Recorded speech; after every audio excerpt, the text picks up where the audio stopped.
preciso que se estabeleça isso como critério preliminar.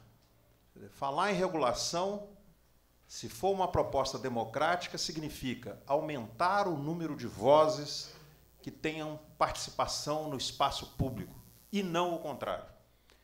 Quando se diz que é o contrário, na verdade, se tenta, primeiro, interditar o debate, que é uma prática comum no Brasil, e, segundo, impedir que mais vozes tenham acesso ao debate público, ou seja, manter uma situação onde poucos falam e muitos escutam, né?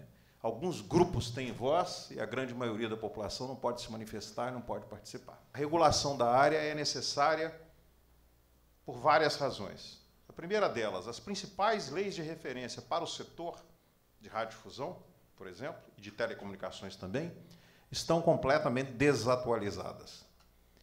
Vou dar somente um exemplo aqui.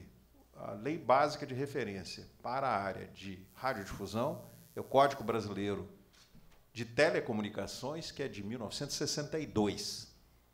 Portanto, completa 50 anos no ano que vem. Em 1952, o videotape era uma novidade. Hoje não existe nem videotape mais. Então, 2 milhões de aparelhos de televisão são no Brasil. Pois é. 1952, a televisão estava começando, tá certo? 62, desculpa. A televisão começou em 54. Uma segunda razão, as normas importantes dessas leis que existem para o setor, muitas delas não são cumpridas. Eu poderia citar vários exemplos, eu vou citar uma norma que me é muito cara, que é uma norma que existe em pelo menos 12 constituições estaduais, mais na lei orgânica do Distrito Federal, que é a criação dos conselhos estaduais de comunicação espelhados no artigo 224 da Constituição. Até hoje, 23 anos depois, nenhum desses conselhos foi criado. A Bahia criou no final de abril, mas ele ainda não foi instalado. E o Rio Grande do Sul deverá ser o segundo estado da federação a criar, mas é uma norma que não tem sido cumprida. Outra razão é que normas importantes da Constituição de 88 não foram regulamentadas e, portanto, não são cumpridas. Aqui eu vou me deter um pouquinho sobre uma delas, que é o parágrafo 5º do artigo 220, que fala que os meios de comunicação não podem ser objeto de oligopólio ou monopólio. Na verdade, isso nunca foi regulamentado. E o caminho mais curto para que os meios de comunicação sejam oligopólios ou monopólios é permitir-se a propriedade cruzada dos meios. O que significa isso?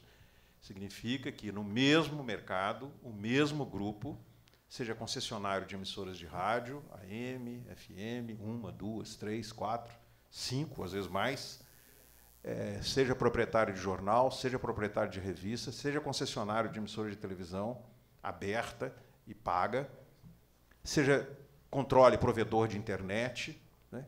Quando há essa situação, e no Brasil há essa situação, porque nunca houve controle em relação a isso, se consolidam grupos que são grupos proibidos pela Constituição, que são oligopólios ou monopólios.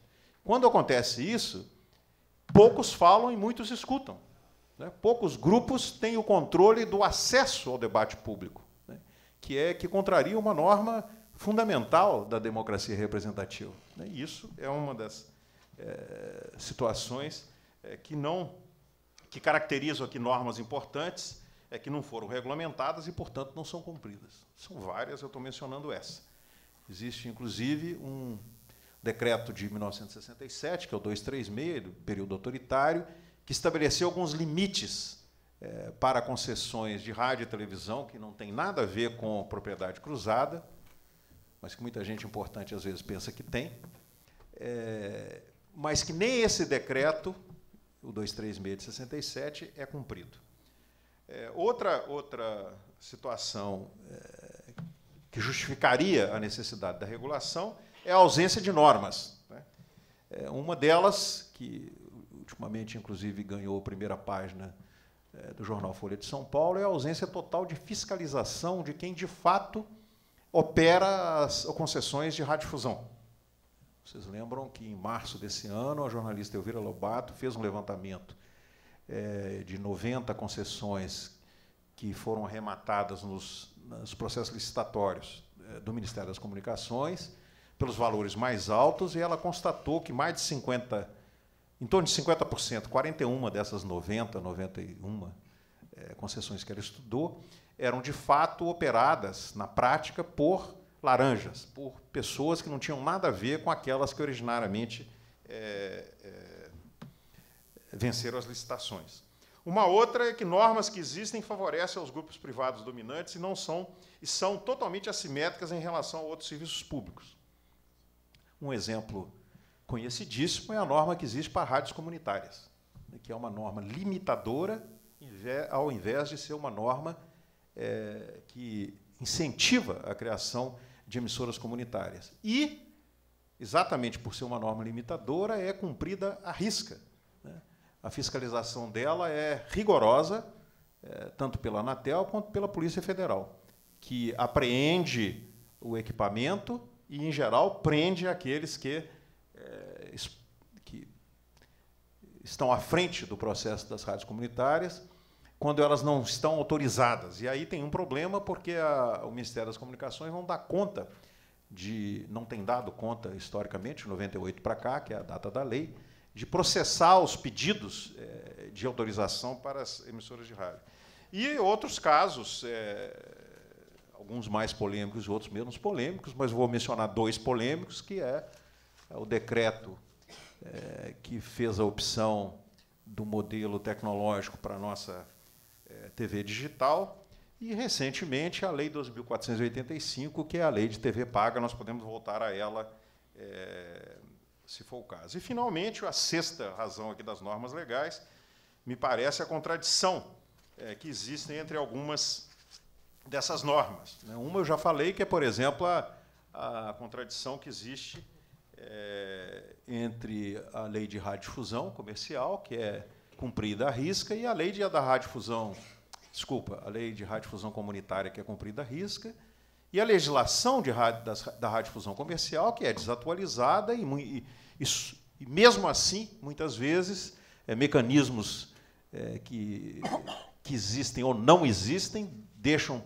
por exemplo, que emissoras cujas concessões já terminaram há um tempo, às vezes até superior ao próprio tempo das concessões, continuem operando, né, sem fiscalização e normalmente. Eu queria insistir de que nós vivemos uma situação curiosíssima, porque exatamente aqueles que historicamente têm impedido entre nós a universalização da liberdade de expressão, que significa que mais pessoas tenham voz, é que têm feito essa equação entre liberdade de expressão e liberdade de imprensa na defesa do status quo. Porque uma coisa é o direito individual de expressão e outra coisa é o que foi acontecendo ao longo dos séculos com o surgimento da imprensa, com a transformação da imprensa em uma grande indústria, em grandes corporações, em grandes grupos, e é preciso que se lembre que você tem lá o direito à liberdade de expressão individual, e isso vai sendo transposto para algo que foge completamente do indivíduo e do controle do indivíduo isoladamente, que é a formação desses grupos, porque, inclusive, para a formação desses grupos, e muitas vezes a gente não se lembra disso, é preciso que, por exemplo, no caso de jornais ou de revistas da mídia impressa, que é a primeira que aparece lá com Gutenberg, no final do século XV, é preciso que se constitua um público leitor, é preciso que se tenha jornal, é preciso que se tenha impressoras, é preciso que se tenha tinta, é preciso que se constitua um mercado para isso, essas empresas se transformam em empresas capitalistas, né? Tem todo um processo de formação da chamada imprensa que vai distanciando isso que vai surgindo, que se transforma hoje, nós chamaríamos de mídia, daquele direito individual de expressão. Claro que, se tivermos uma mídia onde todas as opiniões, ideias a pluralidade e a diversidade da sociedade esteja refletida, ela exerce um papel fundamental no processo democrático, né? Ela possibilita que a liberdade de expressão individual seja universalizada através da intermediação tecnológica que esses meios têm, né? Mas, na verdade, no caso brasileiro, não é isso que acontece. E a equação dessas duas liberdades, a liberdade de expressão individual e a liberdade da imprensa enquanto empresa, é, na verdade, um recurso que se usa para combater a possibilidade da universalização do direito de expressão.